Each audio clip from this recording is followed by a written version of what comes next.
Oi, eu sou a Isabela. E eu sou a Monique. E este é mais um Horrorizadas.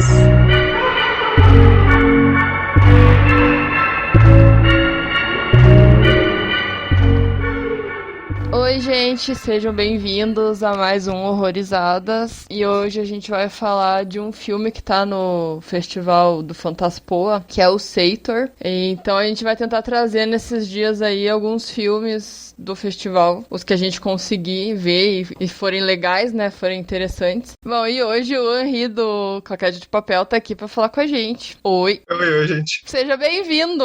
Obrigado pelo convite, viu, por vocês terem me chamado pra falar desse filme tão estranho. Muito obrigado, inclusive. Esse presente de Troia de grego, né? Eu adorei, ó.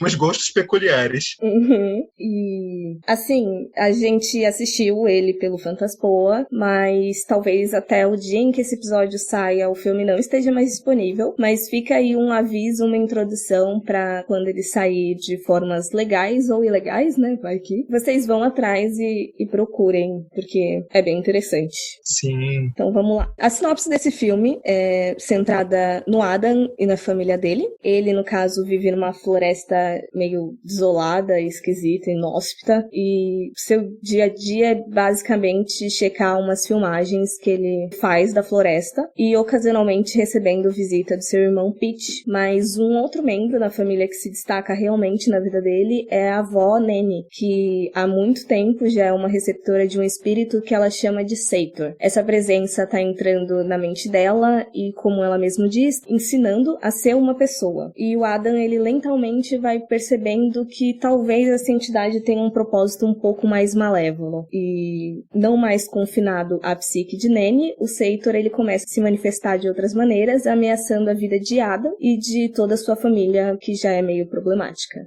Esse filme eu achei bacana, assim. Ele não era o tipo de filme que ia me atrair pelo pôster, por exemplo. Ia passar batido, sabe? Eu sou dessas que às vezes julgo os filmes pelo pôster, enfim. Normal, faria o mesmo. O pôster era só a cara da idosa, eu falei, esse filme é de terror? Aí eu ficava me perguntando, mas sim. Eu não sei, se eu fosse a pessoa que fez o pôster, eu ia ter feito diferente. Eu ia ter colocado uma imagem da floresta, sei lá, um negócio mais... O crânio de um animal, eu acho legal. Exato, que representa bem, né? Parece bastante crânio no filme. E eu achei bem legal o começo do filme. Já me intrigou bastante, assim. Eu acho que ele, desde no início, principalmente nessa onda que a gente tá tendo desses filmes com terror com mais drama, mais psicológicos, que a gente tem tido uma leva muito maior de um tempo pra cá, né? Com a bruxa, farol, essas coisas. Eu acho que esse filme se enquadra muito bem nisso, né? Tipo, e eu acho legal perceber isso como desde o início ele já vai mais se preocupando com o clima bem lentamente, antes de até mesmo entrar na história dele, né? Isso é muito interessante. Sim. Vai dando uma ambientação muito boa. Esse filme é quase como um quebra-cabeça, na verdade. Eu acho que até quase a metade você tá assistindo, parece um monte de imagem aleatória e você fica, mano, não sei o que tá acontecendo. Verdade. É bem aquela coisa, ele vai te contando aos poucos. Tipo, você sabe o começo, mais ou menos, o que é, mas você não sabe o contexto, né? A gente não sabe nem se o filme tá em ordem cronológica, ele brinca muito com isso, e isso é extremamente interessante, porque a partir do momento que ele deixa o espectador perdido, a gente começa a ficar com mais medo do que vai vir, mais do que ver alguma coisa, aquele medo do desconhecido propriamente dito, sabe? Eu acho bem interessante. Uhum. E como você mesmo falou desse filme, ele tá entrando nessa mesma leva de filmes dramáticos e tudo mais, eu acho interessante que quando eu terminei de ver ele, eu falei assim, ok, é uma mistura de Relíquia com Hereditário e é isso, tipo, nada vai mudar a minha opinião. Nossa, faz sentido. Eu ainda digo que tem uns toquezinhos de A Bruxa nele, sabe, também. Tem, isso eu reparei. E uma curiosidade que eu vi, dando uma pesquisada, né, um pouco sobre o filme antes, eu vi que ele demorou 5 anos pra ser feito. E ele aparentemente é simples, né? Tu não fala que é uma produção mega complexa, mas não, foram 5 anos, tipo, bem devagar pra tu trabalhar uma construção muito interessante e mesmo com baixo orçamento, né? Mas foi 5 anos por algum problema de produção ou foi porque... Foram 5 anos porque ele fez praticamente tudo. Ele fez montagem, ele fez cinematografia, ele dirigiu, roteirizou e também tem o fato de que, assim, no começo, o filme, ele não ia ir pro caminho que ele levou. Ele só ia fazer uns shorts curtos, assim, na casa da avó dele. Só que aí ela começou a revelar coisas, porque, assim, esse é um dos filmes que ele se torna ainda mais interessante quando você descobre a história por trás. A senhorinha do filme é realmente a avó do diretor, roteirista, produtor, cinematógrafo e tudo mais. E ela, essa entidade Seitor, não é alguma coisa que ele inventou ou então que ele procurou em livros. É uma entidade que aparece pra avó dele desde que ela era muito novinha. E assim, o contexto disso, né? A família dele, assim, gerações aí sofrendo com, acredito que seja esquizofrenia. A tataravó dele ouvia vozes e acabou num hospital psiquiátrico. A bisavó dele também ouvia vozes, foi internada, mas infelizmente acabou cometendo suicídio. E na avó dele também começou a ouvir vozes desde criança. E aí foi quando ela começou a ter contato com essa entidade que ela diz se chamar Sator. Assim, durante o filme ela já tava com demência, né? Tanto é que tem até umas cenas que ela não tava lembrando, assim, que tava num filme ou então o que tava acontecendo. Eu acabei me perdendo onde eu tava, mas é que é muita informação. Nossa, mas quando eu li, né, sobre a história real, mas aqui no filme a própria avó dele, eu não sabia disso. Sim. Nossa, que legal, cara, que legal. E os outros membros, eles também falavam desse Sator ou é ela só? Ela começou, no caso, Sator começou a aparecer com ela, no caso. É porque, assim, esse negócio de demência, quando você, tipo, coloca num filme, aí, por exemplo, uma pessoa idosa fala que ouve vozes, você meio que desconfia se realmente aconteceu mesmo ou se é coisa da cabeça dela, porque ela tá já com Alzheimer. A gente não fica meio com o pé atrás pra saber se é realmente isso, né, se foi verdade. O que eu acho que se torna assustador, porque, pelo que dá a entender, né, ela falava já antes, né, dela ter o problema de Alzheimer ou demência, como a gente está citando, mas mesmo assim, ela continua lembrando dessa entidade depois. Eu acho que aí fica um pouquinho mais bizarro, né, a história, porque realmente, especificamente aquilo tá acontecendo ainda, sabe? E assim, tem muita coisa no filme que, não que seja baseado em coisa real, não que, o Sator exista e tudo mais, mas ela realmente entrava naquele modo automático de escrita. Assim, depois que ele terminou as filmagens com ela e tudo mais, ela acabou indo pra um asilo, e aí nessa, enquanto o diretor, o Jordan Graham, ele tava na casa dela arrumando umas coisas, ele acabou encontrando vários textos que ela escrevia automaticamente, meio psicografando, né, enquanto o Sator falava com ela, e também encontrou um diário relatando de toda a influência que o Sator tinha sobre ela e toda a jornada dela com ele. E todas essas coisas essas escritas que a gente vai vendo no filme, são coisas reais, não são coisas que o Graham inventou. Caralho, é o tipo do filme, baseado em fatos reais mesmo. E filmados fatos reais, né, basicamente. Eu acho muito interessante como ele, pegando uma história tão intimista, ele consegue brincar com muitos clichês de outros gêneros, né, porque, por exemplo, pro filme, a gente citou várias referências aqui nele, também, falando agora em voz alta, eu lembro que ele tem muita referência a terror de cabana, né, em geral, como um Evil Dead e tal, só que de uma forma muito mais psicológica, que eu acho bem interessante, como ele pega uma história que tá dentro da vida dele, no caso da avó, e consegue levar pra um filme assim, isso é bem interessante mesmo. Assim, tem muitas características nesse filme que eu gostei, que eu acho legal em filme de terror, que filme é bem silencioso, assim, os barulhos são aqueles barulhos reais mesmo, não é muito a trilha sonora, uma música e tal, tipo, a música é mais usada, assim, eu reparei mais ou menos que, tipo, tem uma trilha sonora, mas quando ele tá, tipo, na floresta e vê aquele fogo que tá sempre de longe, assim, né, ele observando, assim, mas é assim, eu acho muito macabro isso, porque, tipo, trabalhar com filme de terror numa floresta, eu acho um elemento muito macabro, floresta, porque, tipo, floresta você pode imaginar um monte de coisa, assim, o que pode ter numa floresta, os sons estranhos que você pode ouvir, e ainda morar num lugar desse, Jesus, é muito doido isso. E eu achei interessante, porque normalmente eu sou o cara extremamente contra jumpscare. O filme, ele tem os dois, eles são efetivos. Assim, não é um jumpscare, tipo, de uma música autona, é tipo assim, realmente como tu citou, e eram uns sons da floresta mesmo, que do nada ficava alto, te dava um susto, mas não é aquele susto de tipo genérico que a gente vê em tantos outros filmes, sabe? Isso é extremamente bacana. Uhum. Que é mais uma criação de clima do que de querer te assustar propositalmente. Isso. Eu fiquei pensando assim no negócio.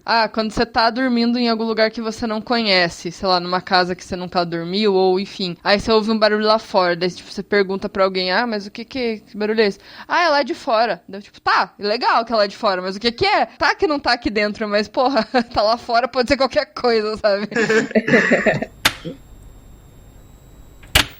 Aviso: este podcast contém spoilers. Recomendamos que você assista ao filme antes de ouvi-lo.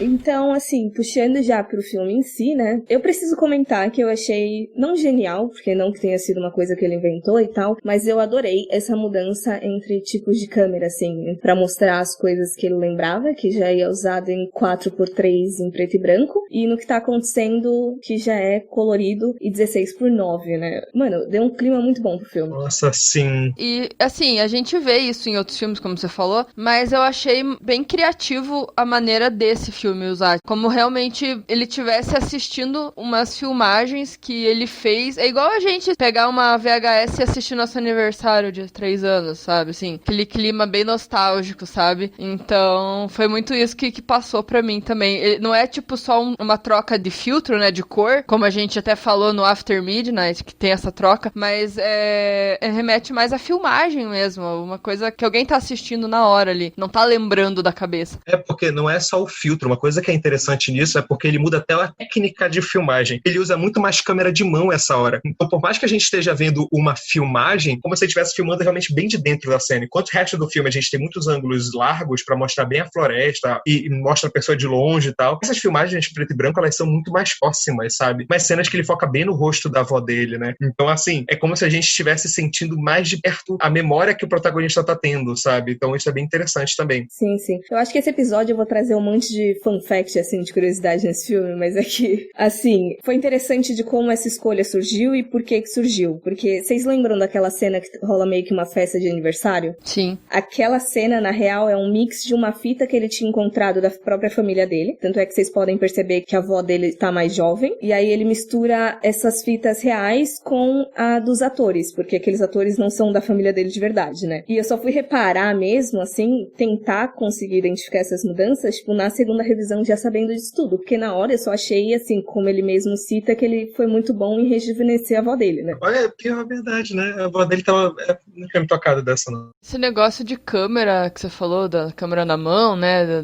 das filmagens, tem uma hora que eu fiquei muito tensa, porque ficou naquele momento do Adam sozinho, assim, e apareceu uma filmagem dele olhando pro nada, assim, na floresta, mais pro final, assim, que ele encontra aquela menina amarrada. Cara, que cagaço, porque, tipo, é aquela coisa de uma lanterninha, assim, focando em um ponto de luz só, e o resto tudo escuro, e ele passando o olho, assim, girando pra todos os lados, assim, a qualquer momento podia aparecer alguma coisa. Essas coisas eu achei muito, muito massa o jeito que ele fez, assim, sem ficar realmente jumpscare ou musiquinha, sei lá. Ficou meio Bruxa de Blair, né? E uma coisa interessante, eu confesso que eu nem esperava aparecer alguma coisa no filme, né? Quando alguma coisa aparece, eu gostei muito como ele recorreu muito a efeito prático. Eu não senti nenhuma computação no filme, a não ser quando a garota flutua lá no fundo e tal. Tipo assim, a forma como visualmente é construído, ele começa te dando aquela sensação de será que isso é real ou se não é um culto, também contra essa entidade que a avó dele falava. E o filme, ele te dá muito ele deixa muito aberto isso, né? Pelo menos no início. Se realmente era delírio da avó dele, a gente começa a perceber que não era. Eu interpretei dessa forma, não sei se alguém mais tem alguma interpretação, mas realmente tinha um culto, aquela entidade. Eu não sei se a entidade existe, eu fiquei muito com essa dúvida no final. Acho que sim. Eu notei que os irmãos acreditavam muito nisso, né? Na avó mesmo. E me colocando no lugar, eu não sei se eu acreditaria no primeiro momento, assim, pela doença dela, né? Mas ficou bem claro pra mim que eles acreditavam no que ela falava, né? Mas esse negócio de que se existia ou não, eu acho que existia. Pois é, eu tô do lado da Monique achando que existe, que ainda tinha um culto a ela, sabe? Tipo, eu acho que tem muito disso. No final tem aquela cena que a avó dele ainda encara ele, sabe? Eu fiquei muito perdido com o final do filme, confesso logo. Eu também fiquei. Eu não sei se não ficou muito clara a proposta ou se foi uma questão de não entender mesmo. Eu também não entendi direito o final, assim, tipo, sei lá, ele matou algumas pessoas e outras não. Não entendi muito bem o motivo, assim, sabe? A motivação, enfim. Assim, eu acredito que nesse contexto Seitor existia por causa daquela cena da caverna, e aí aparece a mãe dele, e aí mais pro fundo já tem um outro bichão, assim, que eu acredito que seja o Seitor, que tipo, ele já é maior, tem toda uma mudança de fotografia, de coloração, que já é um bagulho mais azul, né? E até uma coisa que eu gostei desse filme, porque eu amo quando os filmes eles colocam monstros como metáforas a problemas psicológicos ou a problemas emocionais que as pessoas estejam passando, mas eu acho que eu tava carente dessa questão de às vezes ser de verdade, sabe? E sei lá, não sei se é porque eu quero acreditar, Mas eu realmente, pra mim, nesse caso, Seitor, ele era real, por mais que a gente possa levar pra todas essas analogias de doenças, tanto pela esquizofrenia, tanto Alzheimer, demência e tudo mais. Eu acho que o que convenceu um pouco dele ser real, não só a cena da caverna, mas é a questão justamente de ter outras pessoas que o cultuam. Não era só a avó dele que recebia. De alguma forma, alguma coisa existia. Eu não sei se aquela cena da caverna realmente era ele, por mais como tu falou, dá a entender que é uma criatura, só que ao mesmo tempo eu fiquei, será que realmente aquela cena é real ou se só são pessoas cultuando e alguém vestido? Eu fiquei bem em dúvida com esse final, assim. Sobre essa questão de ser real ou não, eu acho que fica bem aberto a você escolher mesmo o que você quer acreditar, porque pode ser que o Adam também tivesse começando a ter esse problema, a desenvolver esse problema. A mãe dele, entender que ela some, né? Daí eu fiquei meio assim, ela sumiu, fugiu, foi pro mato e por conta da doença, sei lá. A gente pode total puxar pra analogia de doença, porque até tem essa questão de passar por gerações, porque no filme, no caso, ele tá na Nanny, aí ele passa pra filha dela, e aí depois passa só pro Adam, porque o Pete e a Deborah, eles não parecem afetados por essa entidade, por mais que eles acreditem, digamos assim, né? Pois é, eu acho que esse é um filme que ele propositalmente te joga mais perguntas, né, do que as respostas que ele quer propor. Ele coloca muito mais metáfora das coisas que ele quer te dizer do que realmente ele esclarece, como a gente tá falando. Eu acho que cada um tem uma visão do final diferente. A gente quer acreditar que isso existe, mas nem isso é confirmado que tá lá, né? Seria bacana se existisse, mas se fosse a ideia de não existir, eu também ia achar muito legal essa, meio que, entre aspas, histeria coletiva. Porque daí justifica o porquê que matou a Débora e o Pete e ficou o resto vivo da família, né? Porque eles compartilhavam da mesma doença e... Então, pra mim tem uma questão um pouco de oferenda, porque assim, aparentemente, a mãe do Adam, do Pete e da Débora, que eu esqueci o nome, eu nem lembro se fala o nome dela, ela matou o pai, e o pai meio que aceitou isso, pra que ela pudesse entrar em contato ou fazer parte dessa espécie de culto, não é? E aí o que acontece? O Adam, ele mata o Pete como oferenda. A Débora já é uma questão de... Ela parecia meio que empecilho, porque ela parecia a pessoa que mais queria tirar toda a família dessa sina, digamos assim. Ela tava tentando deixar todo mundo são. Então acho que matar a Débora foi mais uma questão de tirar ela do caminho. E vale abrir um parênteses aqui, né, pra gente falar que eu adorei a cena da morte dele, porque é muito crua. Quando acontece, tipo, bem que já tá esperando um pouco, mas eu acho que a forma que ela acontece demora gravando, né, o chifre do bicho no pescoço dele. Sei lá, eu adorei. Sim, ele taca o cara no fogo, da hora. Sim, e a barba dele pega fogo. Ah, eu sou o psicopata que ama cena de morte em filme, então eu amei essa cena. Foi massa, foi massa. Então, voltando nessa questão das mortes, mas assim, tipo, foram mortes eu achei muito pesadas. São membros da família, sabe? Vocês acham que todos eram membros da família no final? Eu interpretei como um culto mais aberto, não somente da família. Então, mas é que no final tá ele, né, o Adam, a mãe dele e a avó, não é? Aí eu achei assim, tipo, por mais que fosse um sacrifício, eu achei muito, muito cruel a maneira de matar, sabe? Achei estranho, não sei. Eu acho que envolve uma questão de devoção, assim. Eu acho que, assim, a minha interpretação do filme, no final das contas, eu acho que o Seitor era uma entidade que ele começou se aproveitando da Nanny, usando ela como porta-voz, e aí ele tá aos poucos, assim, tipo, conseguindo mais pessoas pra cultuá-lo, digamos assim. Ele tá, tipo, ficando mais forte à base disso. Então, assim, pode ser que no início esteja um pouquinho mais fechado pelas relações familiares, mas porque ele ainda tá dominando aquela família pra, tipo, começar a se expandir cada vez mais, sabe? Verdade, verdade. Ele ter se aproveitado dela justamente porque tinha demência também e tal. É aquela coisa, né? De te aproveita do mais vulnerável, de certa forma, né? I have this image really fucking clear in my mind. Then I found a photograph of this. And that's what I'm actually seeing is a damn photograph. Não, é como eu disse, eu fiquei naquela dúvida final, né, sobre se era real ou não, e eu gostei de ter ficado com a dúvida, né, no final, principalmente por tudo isso que a gente tá falando, sobre a questão da esquizofrenia e tal, e até as cenas mais sobrenaturais que acontecem no filme, né, como na hora que a menina tá flutuando no fundo, ou logo no início tem uma cena dessa, né, nem elas estão exatamente claras se estão acontecendo ou não, sabe, e eu acho isso interessante, eu gosto quando o filme deixa isso 100% em aberto, sabe. É, quando ele começa, eu achei que ele ia pra um outro caminho, justamente por causa dessa cena dela flutuando, ia parecer muito mais ritual, visual, muito mais desse tipo de coisa, prático, assim, sabe? Mostrando coisas, assim. Aí ficou bem escondido, né, tudo no final das contas. E total aberto. Acho que faz muito sentido as duas teorias. Se ele existe ou se ele não existe, fica bem aberto e se você pensar das duas formas, meio que os buracos acabam tapando, assim, né? Não fica uma coisa... Não fica aquela teoria furada, né? Dá pra você criar essas duas teorias e eles se fecham bem. E isso é extremamente interessante pra gente ver como ele é um ótimo representante, como a gente tava falando mais recente, né? A questão dele ser baixo orçamento, tipo assim, é a prova que por muito tempo dá pra fazer um filme extremamente autoral, extremamente criativo e com pouca grana e fazendo daquele jeito, sabe? Não sei se esse filme, se ele tivesse mais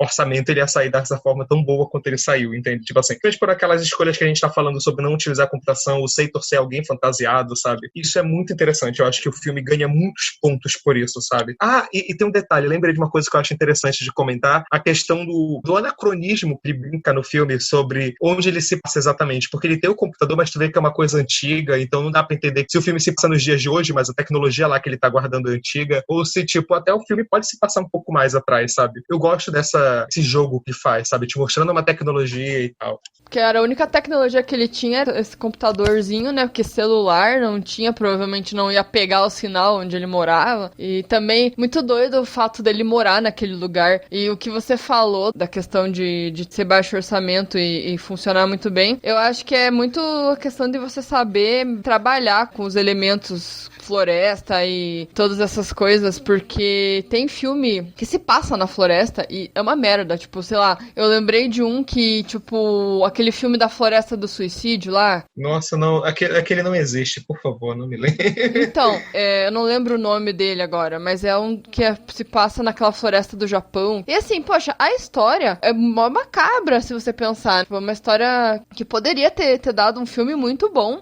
A história real dela dá muito mais medo do que filme. Aí, assim, é por isso que não funcionou, porque tipo, eu acho que mostrou muita coisa que não precisava, não trabalhou com essa coisa do oculto, do escuro, e nesse filme ele conseguiu muito bem, já nesse da floresta aí, que eu tenho certeza que gastaram uma grana pra fazer, e ficou um lixão. Sim, verdade. Aí tu falou de filme da floresta, eu acho que é uma das coisas que mais tem pra dar errado, porque a gente tem a saga Entra do Pico na Floresta, né? Pois é. Aí, assim, você já pega Evil Dead, por exemplo. Dá super certo. É só uma cabana que acontece um monte de merda. Mas eu acho que a graça do Seitor em si, que a gente tá falando, é a questão dele ser muito intimista, sabe? Eu não sei se esse filme funcionaria com vários personagens pra gente ver eles morrendo, sabe? Tipo, isso eu acho um ponto extremamente alto no filme. Eu vou dar um exemplo meio mainstream, mas eu acho que funciona bem. É o Halloween, o primeiro. Assim, a gente tem tanto filme de slasher que matam tantas pessoas que a gente não se importa, e no primeiro Halloween, tipo, 5 mortes, se não me engano, por aí, a gente se importa com tudo que tá acontecendo. Enquanto a gente vê os outros Halloween, tem tipo, Halloween que chega a de 10 mortes, né? Tipo, e eu acho isso legal, sabe? O filme ele prefere trabalhar esse intimista e tal, só no final que ele solta a bomba, porque só no final tem essas cenas mais gore e tal, e eu acho legal. Eu gosto dessa divisão, dessa maneira de, tipo, fazer o filme inteiro te dar, sei lá, aquela tensão, aquelas dúvidas e tal,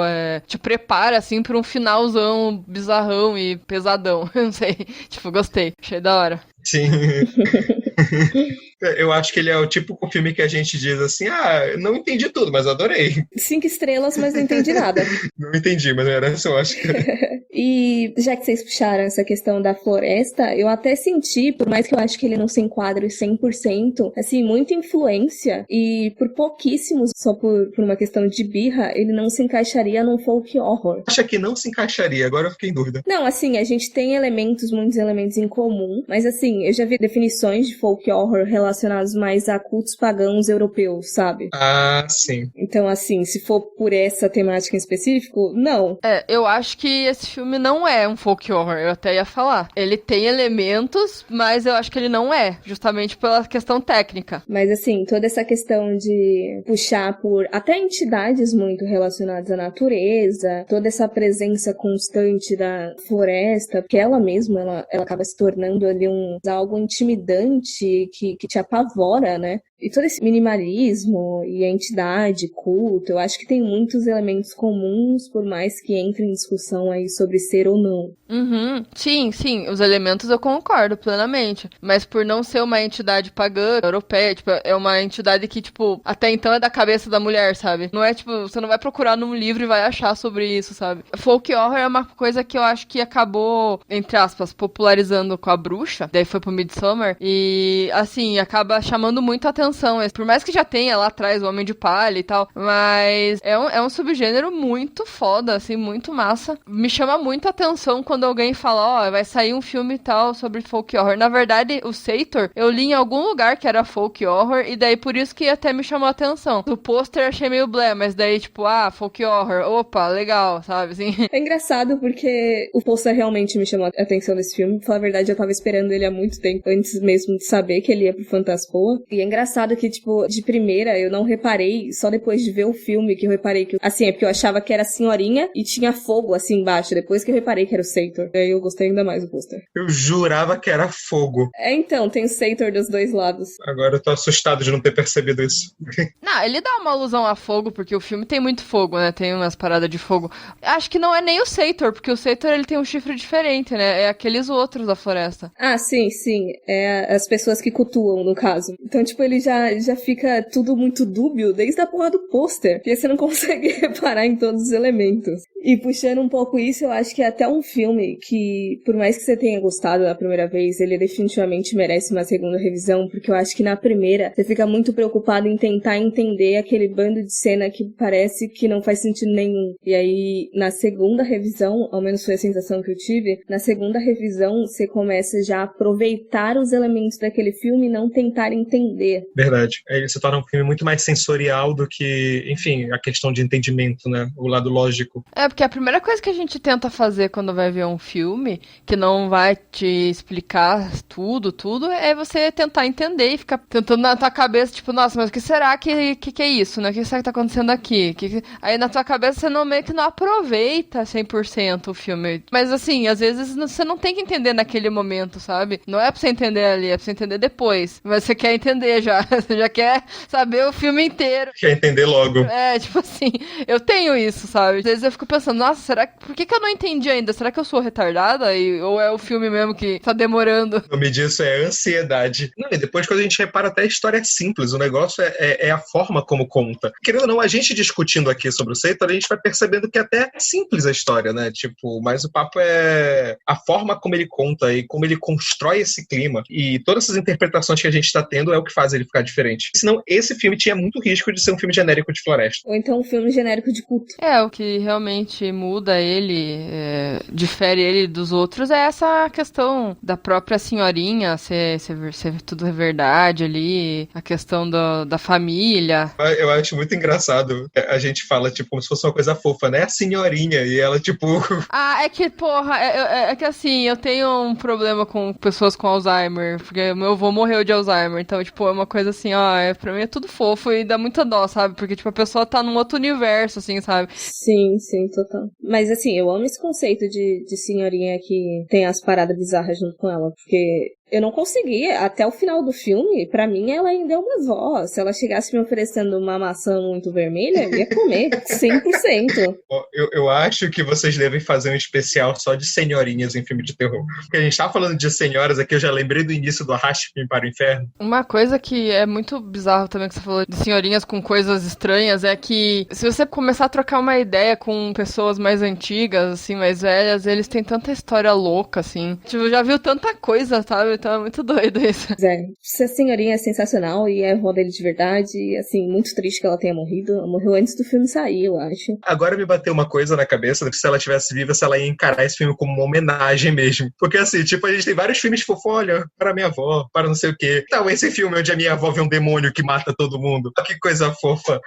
Eu não sei se ela, da interpretação dela, como é que ela seria, mas, assim, o Graham, ele conta de que ela sempre ficava muito entusiasmada, por mais que a demência tivesse tivesse tão avançado que ela nem soubesse direito o que era um filme, e isso tornou até as filmagens às vezes muito complicadas, porque ele vivia mudando o roteiro, que por exemplo, ela falava alguma coisa muito interessante numa cena, aí ele ia pra casa e tentava, tipo, colocar mais elementos disso no roteiro e tal, mas só que aí na próxima vez que eles apareciam lá pra filmar, ela nem lembrava direito das pessoas, ela achava que aquelas pessoas eram reais e ela só não tava lembrando delas, e era difícil puxar de volta, tipo, manter uma linearidade com ela, entendeu? Então eu não sei se ela ia aproveitar 100%, mas talvez ela achasse interessante o Sator sendo levado a sério. E eu acho interessante, como tu falou, né, que ele foi mudando o filme, essa questão do filme ser orgânico é outra coisa que é interessante, né? Parece que o filme é vivo, né? Ele vai se moldando e tal. Isso ficou muito bem transposto na tela. Tipo assim, a gente percebe, parece que o filme tá vivo realmente, não parece interpretações, né? De tão natural que é. Tanto é que quando eu comecei a ler as entrevistas, eu tava achando que todo mundo era da família dele.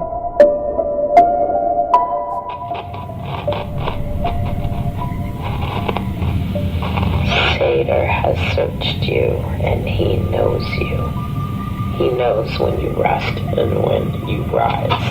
He perceives your thoughts from afar. He observes your going out and is familiar with all your ways.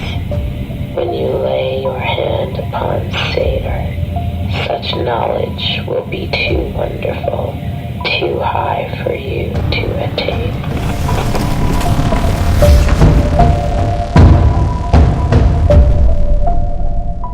Então, vamos tentar aí umas conclusões finais do filme, o que esperar do próximo filme desse moço, né? Esse é o segundo filme dele, inclusive, né? Eu dei uma lida sobre isso. Eu sei que é um dos primeiros, né? Eu não vi nada sobre o primeiro ainda, mas fiquei muito interessado, eu vou atrás. Assim, eu acho que ele vai ser bem essa vibe bem autoral dele, sabe? Tipo, então dá pra esperar uma coisa interessante daí. E conclusões finais Monique, não aceite uma maçã viva de uma senhorinha. Vou tentar.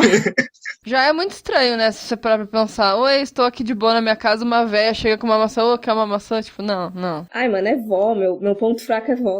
Senhorinhas é meio estranho não ir com a cara delas, né? Ei, mas vocês viram que tem um outro negócio chamado Sator, que não tem nada a ver com essa entidade? Quadrado de Sator, um negócio assim que tem umas palavras escritas, ele foi achado pelos arqueólogos em alguns lugares, assim, na Europa. Eu achei muito doido. Essa frase que tu disse já comprova que o filme é um folk horror, porque daqui a alguns anos eles vão descobrir que o Sator era real e da Europa. Então o filme vai mudar. Daí se fizer a ligação com isso que eu falei agora, realmente, o quadrado mágico é visível num vasto número de achados arqueológicos em diversas partes da Europa. Dentro desse quadrado tem a palavra Sator, a palavra Arepo, a palavra Tenet, ópera e rotas. Daí, tipo, ela forma a palavra Tenet, que daí entra naquele filme lá do Christopher Nolan. Achei muito doido esse negócio aí. Depois procurem. Então, pra mim, tudo isso que você me falou, mais uma comprovação de que Sator existe e é melhor a gente tomar cuidado. Olá, viu só? Com as luzes ligadas. E assim, parece pelo que eu li, o próximo projeto aí dele, do Graham, resumidamente com as palavras dele, uma gravidez não planejada prende um jovem casal em um oculto programa de adoção. E ele comentou também que no caso ele vai sair um pouco dessa beleza de ambiente natural e vai ser muito mais puxada pra labirintos e coisas mais criadas assim do que naturais, digamos. E eu tô realmente ansiosa, só espero que ele consiga financiamento e que não demore mais 5 anos por ter que fazer tudo. Eu digo, vocês no mínimo têm que estar aí prontas, ainda com Horrorizadas funcionando pra falar sobre esse filme. Se o Sator não me pegar. Se eu não for envenenada por uma velhinha.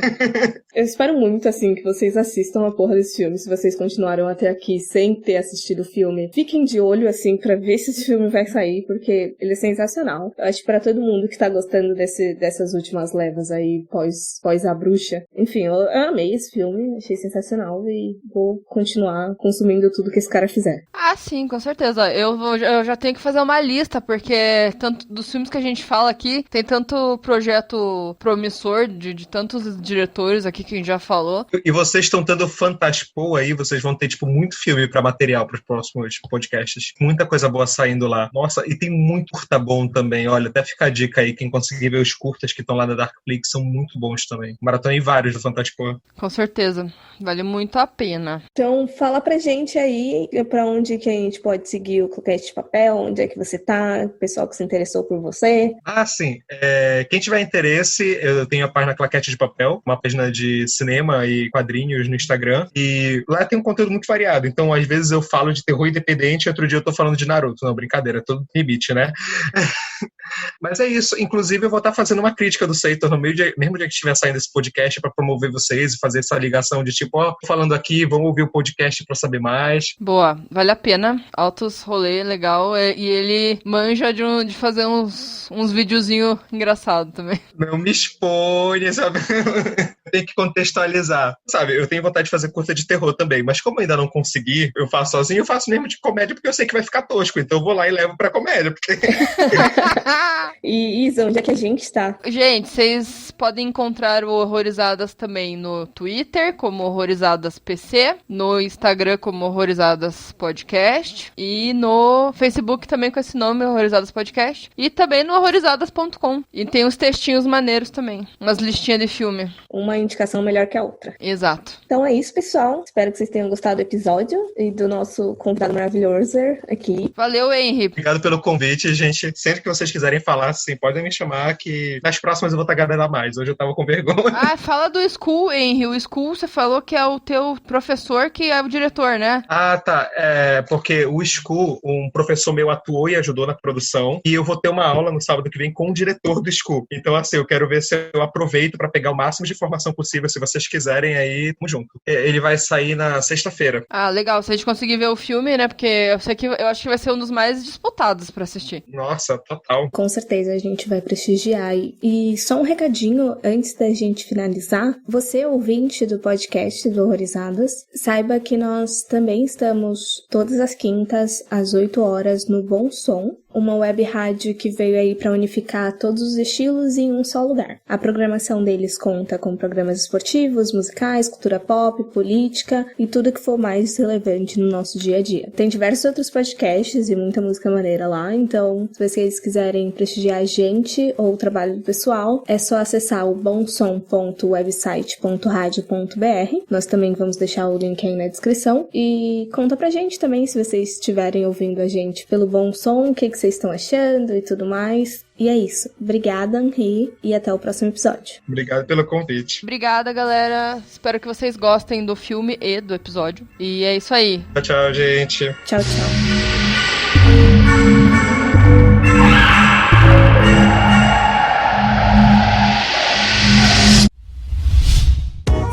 A iniciativa Podcasters Unidos foi criada com a ideia de divulgar podcasts menos conhecidos, aqueles que, apesar de undergrounds, têm muita qualidade tanto em entretenimento quanto em opinião. Por aqui você tem a chance de conhecer novas vozes que movimentam essa rede. Então entre lá no nosso Instagram, o @podcastersunidos, é só escolher e dar o play.